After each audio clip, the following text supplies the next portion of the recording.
இயேசுவின் அன்பு அன்று விசேஷமே என்னன்னா, அது மாறாத அன்பு. மற்ற எவருடைய அன்பை நம்பி இருந்தாலும் திடீர்னு எப்போ மாறும்னு சொல்ல முடியாது. திடீர்னு மாறிடும், ஏமாற்றம் அடைவோம். உலகம் நிறைய புண்பட்ட ஜனங்களால் நிறைஞ்சிருக்குது. ஏன்னா நம்பி ஏமாந்துருக்கிறாங்க. எதையோ அன்பெல்லாம் நம்பி ஏமாற்றம் அடைந்து ஏமாற்றப்பட்டவர்களாக இன்றைக்கு நிறைய பேர் இருக்கிறாங்க உலகத்தில். உங்களுக்கு தெரியும்.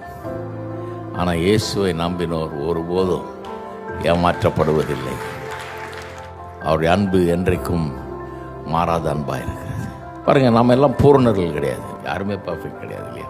ஆகவே நாம் தவறிட்டோம். அவர் அன்புக்கு ஈடாக நம்மளால் பெருசாக செய்ய முடியல, அவ்வளோ பர்ஃபெக்டாக இருக்க முடியல இல்லையா? ஆனால் அவருடைய அன்பை ஒருபோதும் அவர் குறைச்சிக்கவே இல்லை.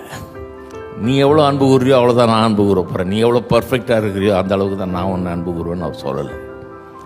நம்மக்கிட்ட 1000 குறைகள் இருந்தாலும் அவர் நம்மளை ரொம்ப அன்பு கூறுறார்.